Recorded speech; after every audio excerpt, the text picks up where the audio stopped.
I'm bringing back hip hop. Me and my nigga Drake. VA. Toronto. Hip hop. On Friday, May 25th, Pusha T released his album Daytona. On this album is a song called Infrared, in which Pusha sends shots at Fortnite streamer and rap superstar Drake. How could you ever right these wrongs when you don't even write your songs?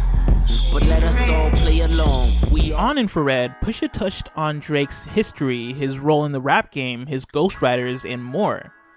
On the very same day, Drake released a song called Duppy Freestyle, which was a response to Pusha. Now, I kind of want to deconstruct this song because there's a lot that Drake's doing here. We all know that Drake can make a good diss track, as evidenced by his back-to-back diss toward Meek Mill. Duppy Freestyle follows in those same footsteps, but I think is even a step up from what back-to-back was. For context, back-to-back was ruthless. It was a rap diss that was so hot that it also got radio play. Rap disses usually don't have hooks, but this one did. It also aired out a lot of Meek Mill's dirty laundry with lines like, "Is that a world tour or your girl's tour?" That's how Drake wins his battles, by utilizing his pop stardom. Duppy is different, and I think reflects a lot of what Drake's upcoming album Scorpion is going to be. In Duppy, Drake is rapping, and I mean really spitting some bars, which he sort of strayed away from post Nothing Was the Same. His punchlines and flow are actually notable from even the beginning 6 bars.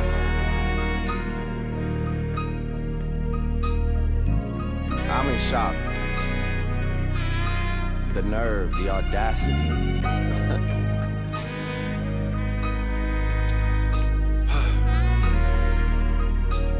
Okay.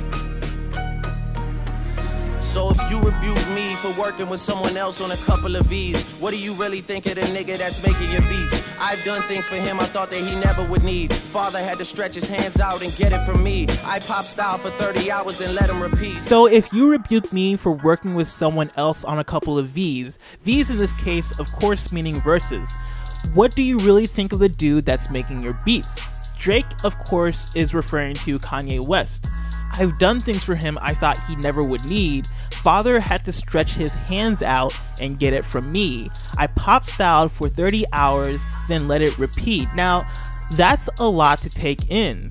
Drake worked on both of the songs Father Stretched My Hands and 30 Hours on Ye's album The Life of Pablo. Drake also featured Kanye on a version of his song Pop Style from Views.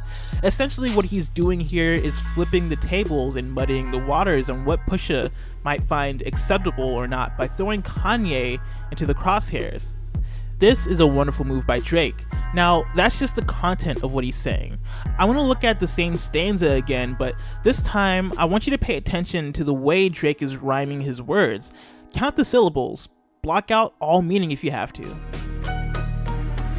So if you rebuke me for working with someone else on a couple of V's, what do you really think of the nigga that's making your beats? I've done things for him I thought that he never would need. Father had to stretch his hands out and get it from me. I pop style for 30 hours, then let him repeat. Now you popping up with the jokes, I'm dead, I'm asleep. I just left from over by y'all putting pen to the sheets. Tired of sitting quiet and helping my enemies eat. Keep getting temperature checks, they know that my head overheats. Don't know why the fuck you niggas listen to Denim and Steve. I'll stop it there because he goes on, but did you hear what I'm referring to?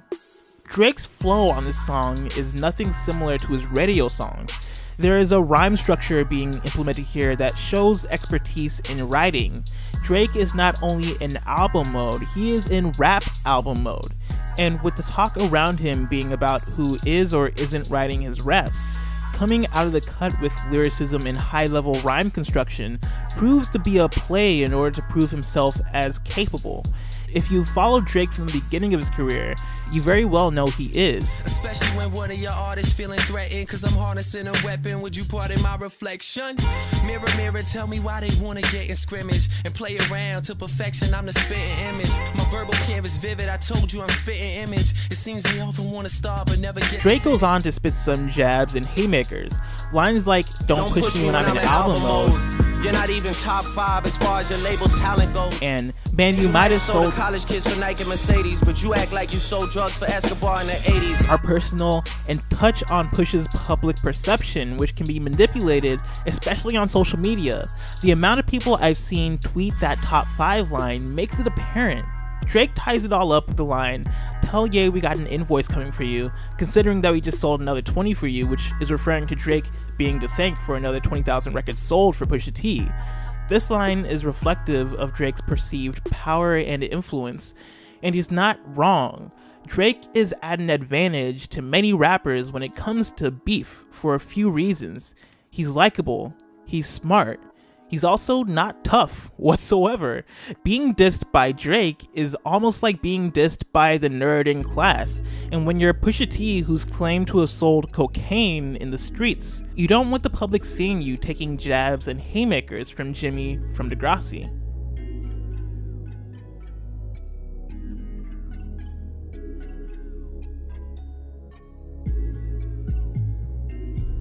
Hey guys, thank you so much for checking out this video. Make sure to leave a comment letting us know what you think about the Drake Pusha beef.